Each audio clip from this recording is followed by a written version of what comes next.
guys, today I'll be making for you coconut bake, and the reason for this is because I want to share with you healthy options for us to eat. So for coconut bake we need a vegetable margarine. I use sunflower. We need sea salt, goya. We need some natural cane sugar. This is raw cane sugar. Also an option is stevia, which you could use. We need bran because we don't want to go with all white flour. We're going to use an all-purpose flour. We're going to have a coconut for our coconut bake, and we're going to use yeast because baking powder and soda is no good. Alright, so what I'm going to do is I'm going to crack my coconut and I'm going to get out the jelly, but it's going to be hard, and then we're going to blend that and get right into it. Okay guys, so I got my coconut meat, you could say, out of the coconut by putting it in a bag and hitting it against a concrete part of my countertop. You could hit it against a wall, or if you have one of those instruments to crack it, you could do that. You know, it's up to you. And what I do is I grate it on the big side of a grater, and then I blend it. So we're going to just use about 1.5 to 2 cups of the coconut meat. And the reason for blending this is because we want to get the milk out of the coconut so that it could be infused into the coconut bake, and we'll get that nice coconut flavor in it. So I added about 2 cups of water to it, and what we're going to do, we're just going to blend that until it's nice and minced, and then it will be ready to add to our dry ingredients. So we're just going to grate that for a little while.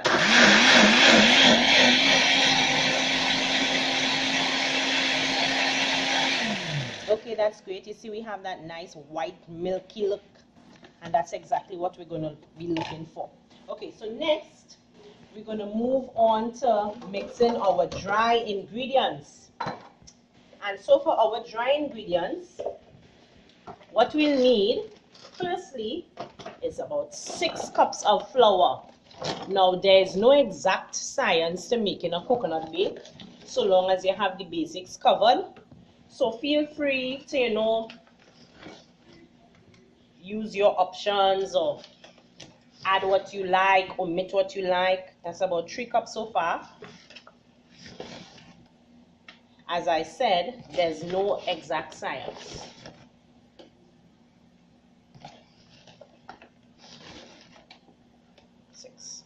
Alright,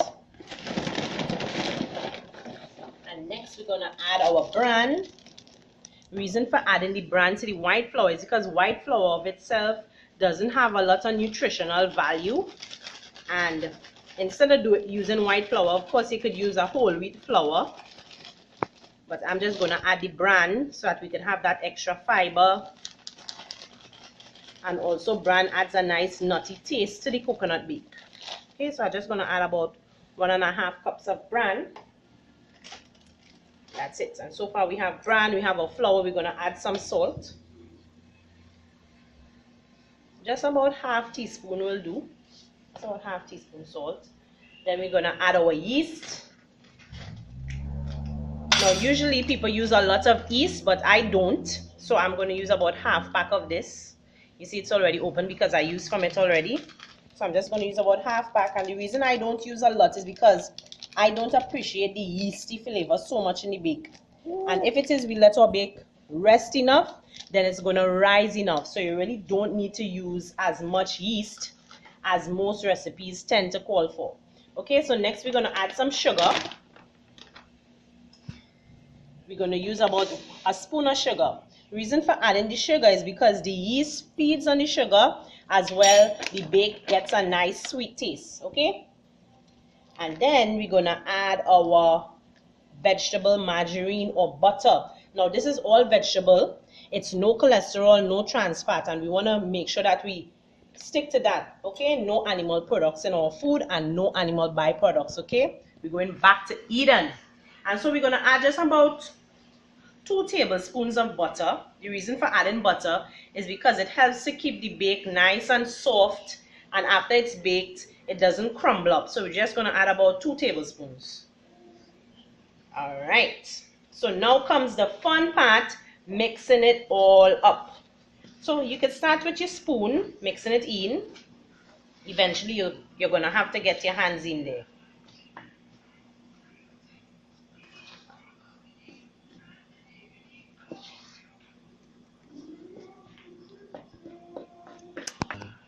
Okay guys, so now we're just going to be working in that butter.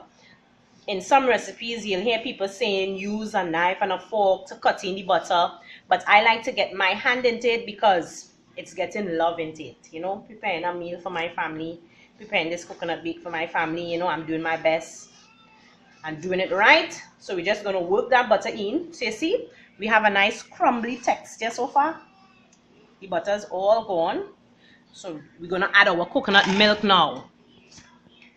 Alright, so we're going to take our time and add the coconut milk. We could use our spoon to mix it in. We don't want to add too much liquid all at once. So I'm just going to save a little bit. Alright, just going to mix it in. Mix it in until all the liquid is absorbed and we have a nice round dough. Okay guys, so now some muscle is required because we've started to knead our dough. So what I'm doing is I'm just turning the bowl while getting all my flour together, getting the bake to come together. If you're not accustomed kneading, after a while you'll get the hang of it. You know, building some muscle. So you're gonna get that bake to come together. You could keep handy some flour for dusting. That will make the kneading easier. And you see, we're working all the flour from the sides. We're gonna have a nice clean bowl at the end of it all. Then you could get your 2 hands in there. What we want is a nice round dough. Okay?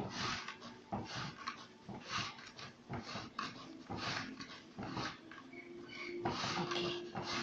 This should be about good. And what we're going to do afterwards is we're just going to oil the sides and oil the base of the bowl so that when it's rising, it will be able to climb up the sides and not stick to the sides. So you see we have a nice round dough. We're just going to leave that to rise now. It doesn't have to be perfect, as I said before. I'm just going to make it a little rounder. And then that'll be it. I'll grease my bowl and leave it to rise. Okay guys, so after we got our bake in a nice round shape, we would have greased our bowl and left it to raise for about half an hour or so until it's double in size. And when you're leaving it to raise, you gotta cover it with a wet or damp kitchen towel and leave it in a warm area. So after half an hour, just about half an hour, this is how high it has become, and I'm just gonna punch it down and I'm gonna grease a tray. This is like a cookie tray. I'm gonna grease this liberally. I'm gonna grease it liberally.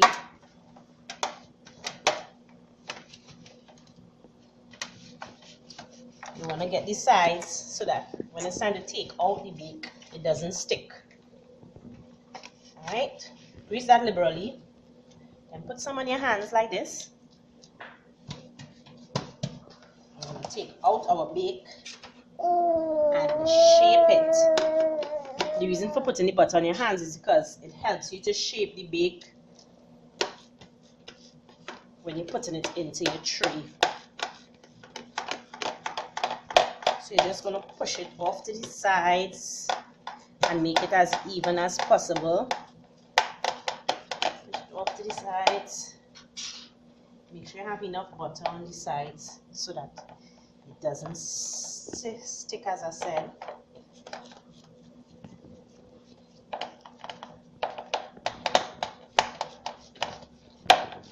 like it even.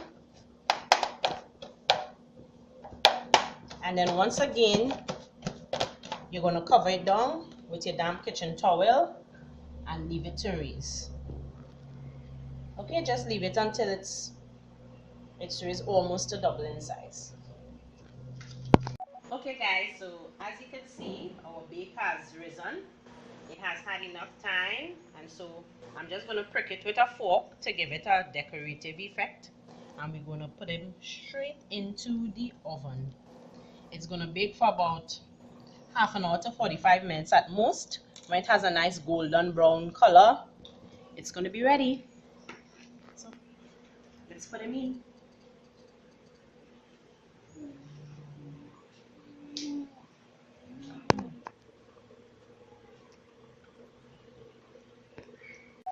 Okay guys, so our bake is out the oven, and as you can see, it has a nice beautiful golden color. And this baked for about half an hour to 45 minutes on 180 degrees Celsius. If you need to convert that, you can always look it up and do your conversion. And so to test to see if it's ready, what I usually do is I stick a knife under the side, and if I see that it's raising up easily like this, I know that it's ready. And so you want to pass your knife all of the sides, and you're going to leave it in the pan just for a few minutes before you try to take it out.